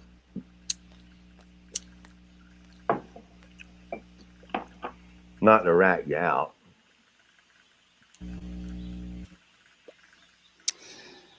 I don't know. Me neither. I don't know. I don't know. I think God is a jerk, and that's why we love him. Oh wait, he's live. Thanks for the video, Tog and Mr. Lizard. Yep, Andy has entitled his live stream. Thanks for the video, Tog and Mr. Lizard. Did you see that shit show of a live stream that Andy bravely hosted, featuring Veckel, me, Tog, P-Bars? My God. Oh my God. It was a. That sounds like one that I would bail out of right away because there's too many voices going on in my little earphones and I can't handle all the yelling back and forth. Bill was singing virtuoso opera, and Veckel was having an overtalk match with who was it? I can't remember, boy. I know what you guys are talking about. I saw that video. It was good. Or some kind of like what's the name of that channel or something? I forget. The Chosen or something like that. Where the Ministry kid was, of Reconciliation. Man, where he was sitting, where the older man was sitting down coaching the younger kid in the other room. And they were talking about, I don't know. I think it was. Was I there? I think so. I'm semi-immature. You know how it is. I'll be totally mature when I drop dead. You know, I'm semi-immature now. How'd you get into all of this? I just, I'm vulnerable to cults, dude. You silver-tongued rascal. How'd I get into what? How'd you get into all, going through religion and then being pulled out of it? I went to church one day, and then some youth pastor of all people came from the bishop and looked at me and drafted me to start working for God. I was like, well, I don't know if it pays. Okay. But I don't know. I'm just starved for attention, I guess. It's not your fault. You got into Christianity working in it and then came out of it? A little bit. I studied to be a psychotherapist as a youth. You know, I wanted to be a guru, a psychotherapist, and I figured out, you know, everybody's just hanging on. And so everybody teaches everybody else, or we all learn through one another. So Right. there went that vocation, you know, damn. I'm glad And you got out of that. yeah, it's you know, it's a tough job, you know.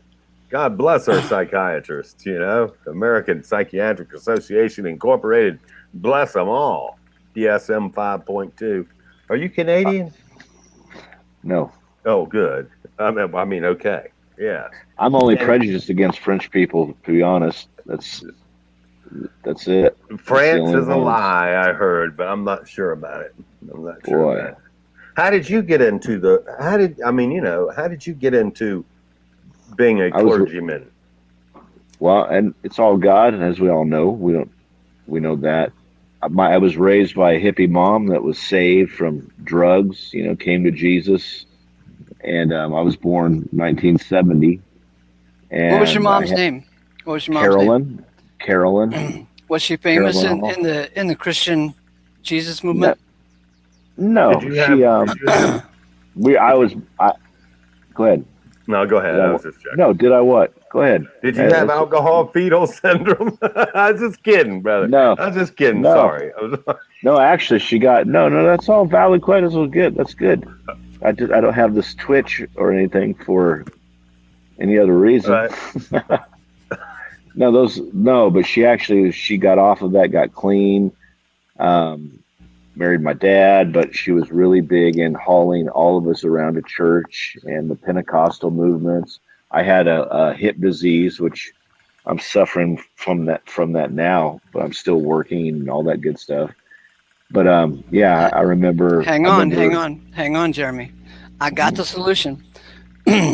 So first of all, as you probably heard, I was blasting against wheat. I but agree. We don't either. We eat none of that, hardly any. And if it is, we eat I've gluten. also had an experience that I would call a miracle by adding bone broth and collagen to a lot of it to my diet because I busted my leg a couple of years ago. I busted a tendon in my knee, and I Yeah, swear to God, that was like a $50,000 bill looking at it. And I just yeah, switched over to bone broth and collagen as just as much as of it I could eat, and it's about 95% healed up now. yeah. I'm thinking of So I'm I recommending bone broth and collagen to you. Go ahead. all right. Yeah. So Kasambara yeah, Shapala Candela Shimbala Kandula, I can do that too, you know. right? I was Babble. taught how to do that. You can Yeah, babble. Good, good. absolutely. By faith, baby. Huh? Yeah, I don't want to do it anymore though. But I don't yeah, I blame you. could. I don't blame you. I hear there are two Oh kinds of man, tongues, if not I'm just three. I'm waiting for like lightning to come down right now. I'm watching. You're good. All right, You're am I? good. Oh, come on. Okay, The so wait a minute, wait a Holy minute. Spirit doesn't blaspheme that easy, I So trust. get back to your story of how you came in the way. So yeah, and then I watched my mom. So I had she took me around to Kenneth Copeland things. He'd lay hands on me, Really? try to get my hip. Really? Oh yeah, Wow. try to get my hip healed. And so yeah, and then we would go through seasons where we wouldn't go to church, but we always felt. I think she felt guilty. So in and out, and we moved a lot. My dad, he was a sheetrocker and contractor, so we moved around.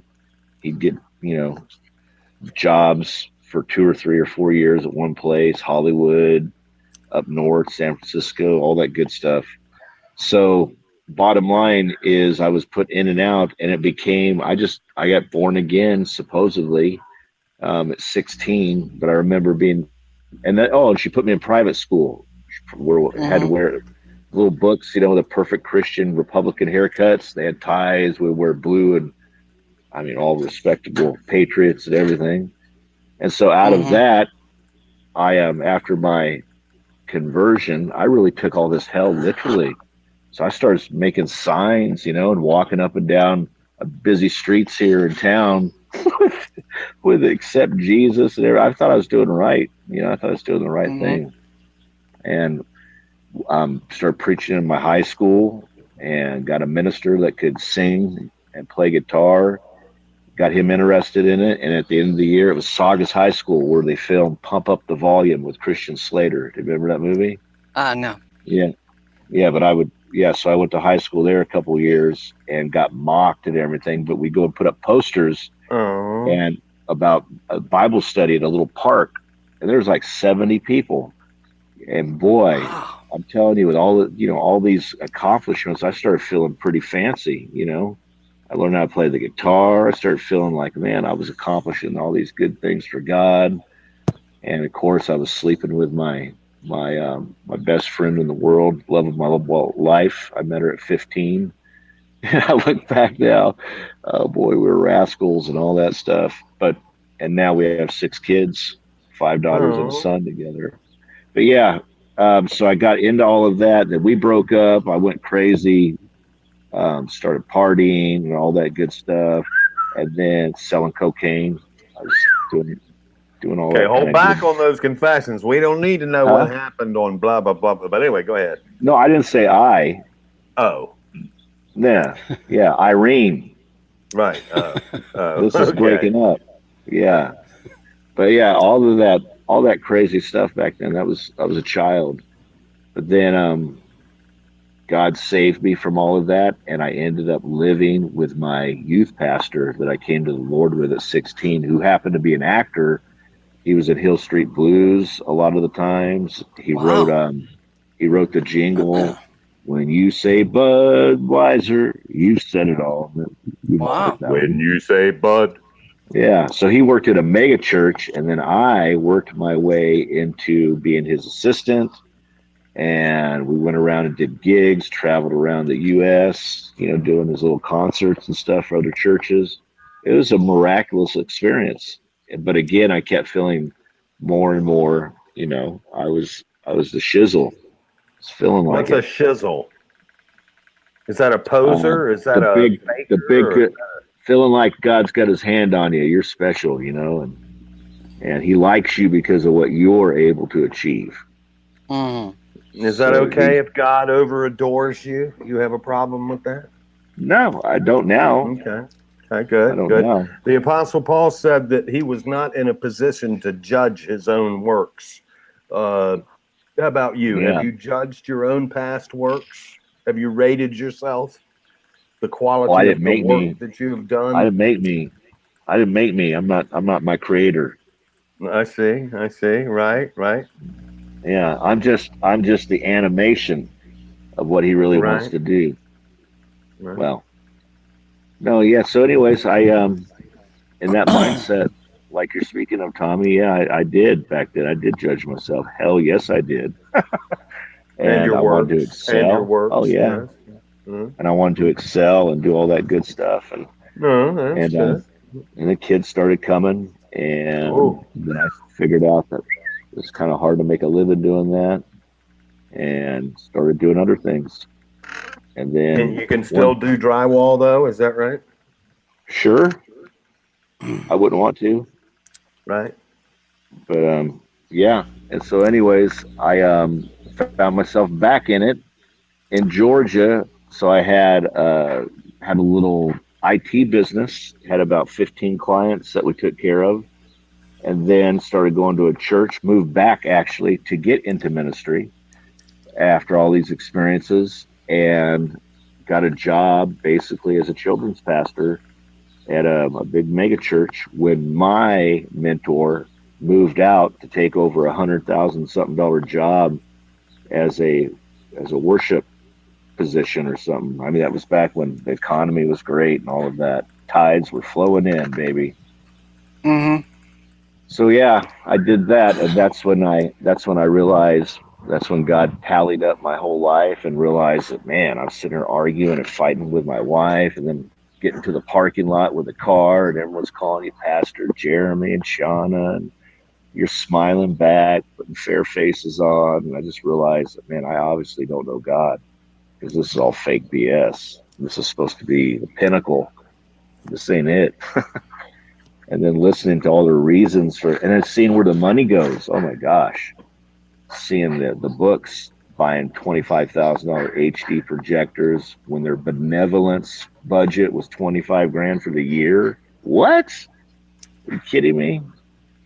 Wow. Oh, So he got me out of that. I started talking, started mailing all the leadership, and that didn't go down too well. No, sir. And I just thought they'd all magically believe. I remember taking over a letter by or a book called The Church. A guy named his name, I forget, Paul or something. Anyways, he wrote a book called The Church. It was just about how the church is wrong. It's not made to meet, nothing about anything else. And boy, I took it over there and I had demons casted out of me. Literally. I started casting them out right back at him. I hate when that happens. I just hate when that happens. Yeah. So then I got really rejected and everything else. And the final nail in the coffin of my flesh, I think, is our family and I opened up a real hard business service and a retail store. And boy, it ground us into the ground. And got separated, and that's when about a year and a half of that, everything's fixed, everything's back together now, and all that good stuff. But boy, that's when all of the free will and all of that stuff came together.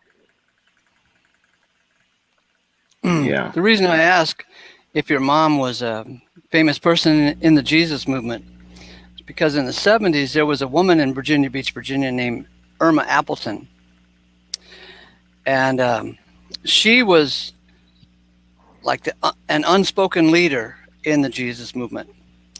She had a 3-bedroom house, and somehow she started a street ministry and was kind of famous for converting drug addicts and drug dealers and bringing them into her house and ministering, and then taking them over to the Rock Church in Virginia Beach, Virginia. The Rock Church was one of the first mega churches, right? I saw I think I saw a documentary on that or something. On the Rock Church? Or maybe it was a story you were telling. It was like the first mega church. Yeah, one of the first, yeah.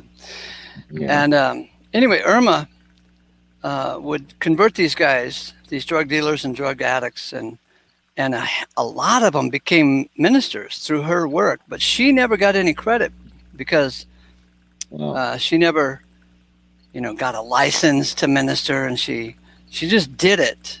And she attracted people out of her own spirit, right? And I, at the time, lived 150 miles away, and I heard of Irma and started going up to her house. And on the weekends, in her 3-bedroom house, there would be some 30 to 50 people sleeping there on a weekend. Wow. All over the living room floor, out in the backyard, because they wanted to be where the action was. And at the Jesus movement pinnacle, this is where the action was in small groups like this that were neither super organized nor actually a part of organized religion. Right. Yeah. And so in one of the co-workers of Irma was another guy in Virginia Beach. His name was Dick Gorley. And he wouldn't open up his house to everybody, but he did open up his house to wayward girls who got kicked out of their lives, out of their house, and so there would be about 4 or 5 girls who lived there, and it was reasonable. And with his wife and his 2 girls, it was reasonable and organized compared to Irma's. Irma's was very disorganized, but a lot of things happened there, right? And anyway, I would spend time at both Irma's house and Dick Gorley's because I was hungry for what was really going on in God's work. And I could see that wonderful things were going on and that changes were being made at Dick Gorley's house and Irma's house. Well, one day, Dick Gorley was a Sunday school teacher at the Rock Church. And you mentioned seeing all the miscreant behavior with money. Well, one day, Dick Gorley went to teach his Sunday school class at the Rock Church, and there was another Sunday school teacher standing there in his place teaching the class because he showed up a couple of minutes late. And they didn't even tell him that they were going to replace him with brother so-and-so. he was wounded that he had been replaced. You know, of course, that's like a Yeah, slap in the face rejection. Then sure. took him a week or so to figure out that brother so and so who had taken over his class was also a big name contractor, and they wanted to get in on his good side to get a good building price. You know, because they were going to expand the Ain't building that of the Rock something? Church, right? Ain't that And I just something? thought that is interesting. Couldn't put two and two together at that time. I was too young and stupid to see how important money is to the whole organized religion thing. Yeah, this church had things on the stall that said, for you to be a member, if you don't tithe, you can't be a member, blah blah Oh blah. Lord. So it was huge, and they showed me the inside deal that on average 20% tithe. So they want to go after business owners and what have you, because like one guy is Damn. making $2 million a year, right? Profit from his business. Well, you want him Mm-hmm. because if he's in that 20%, what's he getting? What are you getting out of that guy? You're getting what, 40 grand or Right, something like right. that, a month or something like that.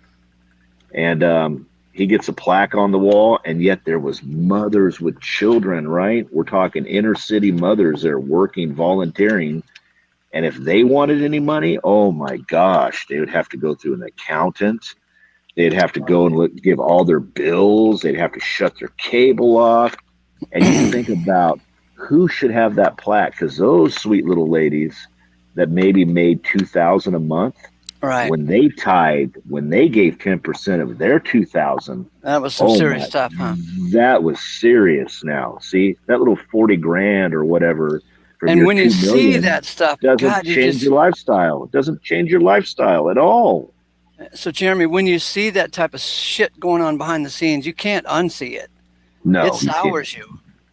It did, and that's what And, made me. That's what God used to have me start researching.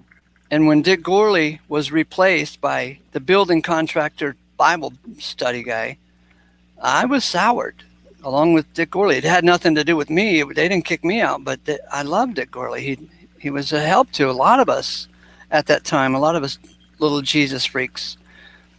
And and the sweet thing about Irma's operation was it was not approved by the Rock Church. She would load up everybody in the car or the cars and take us all to the Rock Church because that was the most dynamic church Yeah, at the time. They had rock and roll and dynamic preachers, and so it was Irma was using the Rock Church rather than the Rock Church using her. right, And there wasn't any money coming through Irma and her efforts. right. She was out there doing street ministry to But they're making a homeless people. fortune. Yeah, they're making a fortune, and she's actually doing the work of God. Yeah, And so you can see a big difference. And at the time, I couldn't see the dynamics going on between this organized rock church, mega church, the early version of Joel Osteen, and what was going on at Irma's house. But I knew that Irma was really where it was at. And there was a lot of good things that came out of that little effort of Irma's street. She would also pack us up, and we would all go to the jail and do jail ministry because that's a captive audience. yeah. I keep hearing you bust on Brother Osteen. It's a figure of speech for Now, just any because he's overweight, you're going to fat shame him. Is that it? You're going to fat shame Brother Osteen. Is he overweight? Is he? I don't know. Financially overweight? Oh Is he? yeah. A little top heavy, maybe. I'd like to borrow. I'd like to borrow like 5 or 6 of his wife's 248 teeth, if I could. That would be Damn. nice. Ain't you the envious sort? You need all them? 6 of them? Implants? I mean, her teeth are really, really nice. Have you seen them? I missed them. I believe you. I heard her speak one time, and it was pretty shallow business. You ain't got a dental plan, bro? Got a dental plan? No. Nah, Me neither. I gave it up to Look Lent. at them pearly whites. I gave it up to Lent. Oh, I just hide the back ones. See? there you go. That's it. That's it. Put your best foot forward, dude. You know how it is. Oh yeah. Forever, my wife was like, "What the hell are these creases right here showing up in your face?" And I would shave, and one day, like 3 days ago, it dawned on me, I need to let the hair grow over that crease right there. See, that'll hide that. So I started Hmm. shaving now. It's all kinds of tricks you can learn from There girls you putting go. makeup on us. Yeah, That's got humility, 5 of them in brother. the That is house. humility. That's Clay. Got to keep that boyish figure, you know.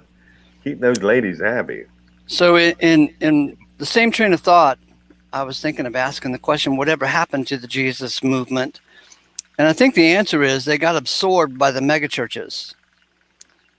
And in our study in the book of Acts, you can kind of see that stuff, you know. When a movement gets enough people, somebody wants to commandeer the movement because there's a cash flow there to be considered. And I think that's what the James Gang is all about, is cash flow. So God bless Irma Appleton. Maybe they have shame management issues. Maybe they want money because they feel ashamed. I don't know. Just thinking out loud. Mhm. Personal thing. I have shame issues. I'll confess it. I have shame issues. You know, but I'm working it out, you know. I Me and really, God. I really think there is a few. I might be wrong. It might be everyone that gets a church going and gets 300 or 400 grand coming in from tithing. I don't know, but I think most of your pastors are really sincere with their what they think, and I think they're sincere and scared to look at anything different, because they start weighing. Like I have, for instance, a person that is starting to see what God's saying about this whole religion thing of Christianity. But as the years go by, the more they invest in those friends, in those events, in those positions, then it gets harder and harder to let go of that. The value of that goes up and up and up the closer you get to death. It's true. If you've ever bought a fake painting before, the more you paid for it, the least likely you are to suspect it. It's just the way it is. Right. I heard that actually there's so much fraud from China. They were saying like 60, some people say 60, 65% of everything you buy is really a knockoff, but no one makes a big deal about it because they don't want people to lose confidence in that other 40, 45%. You mean paintings are a knockoff?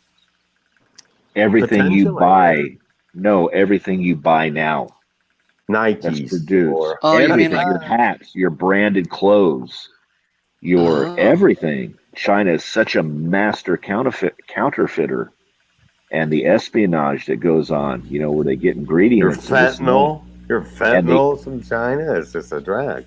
that's even on the black market.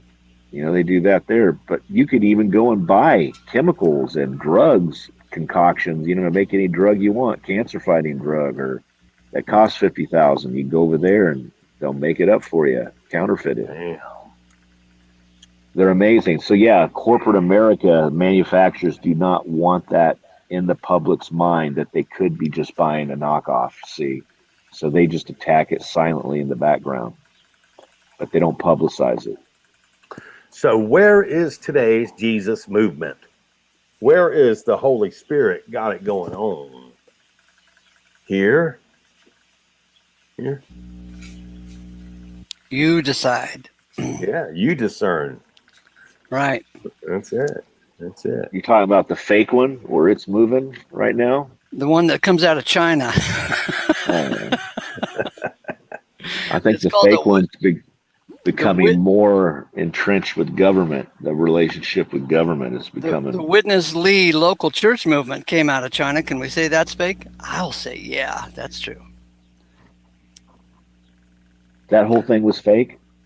The You Witness remember Lee Gene- local church? Yeah. Well, I was involved in it with the Gene Edwards guys. We were like a Oh, And we were a spinoff of the Witness Lee local church movement. And I can say, yeah, from my experience with those guys, they're just a pride factory. Was it half sincere? was the leader at the top wanting money and creating? Oh, of course, yeah. Oh yeah. Witness Lee was famous for shenanigan deals on the side. Whatever happened to Gene Scott?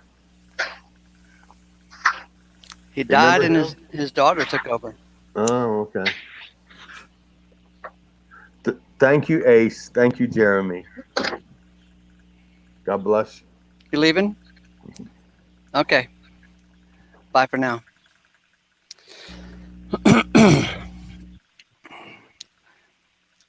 So does that answer your question, Rhonda, that Irma Appleton's last name is Appleton?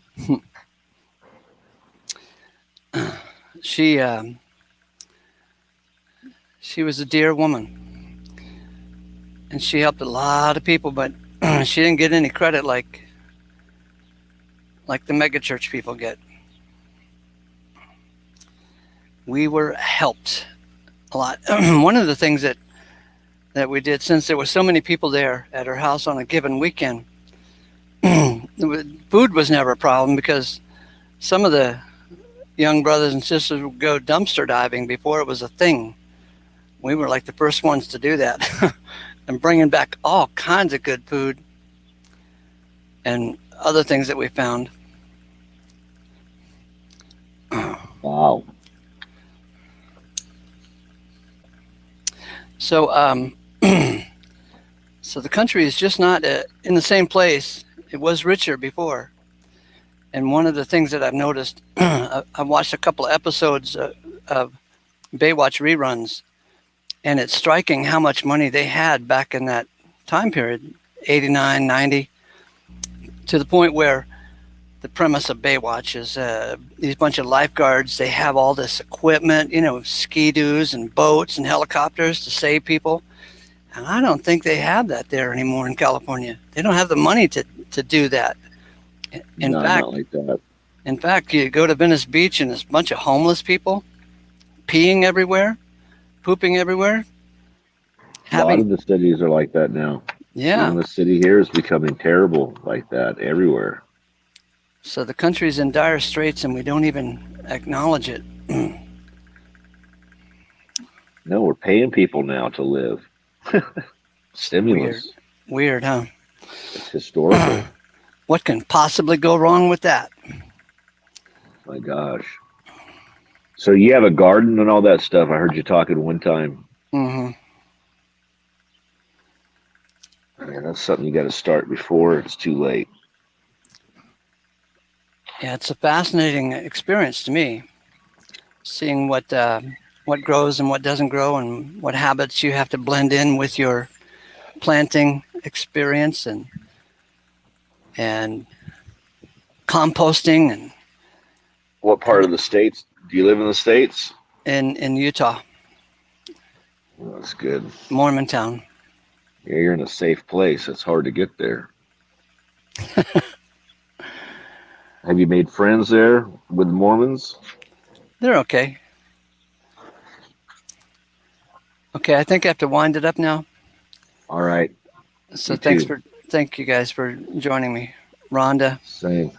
Anthony, Lisa, our Bickus, Nick, Ivan, and Jeremy. God bless you all. And grace Talk to y'all to you. later. Grace to you.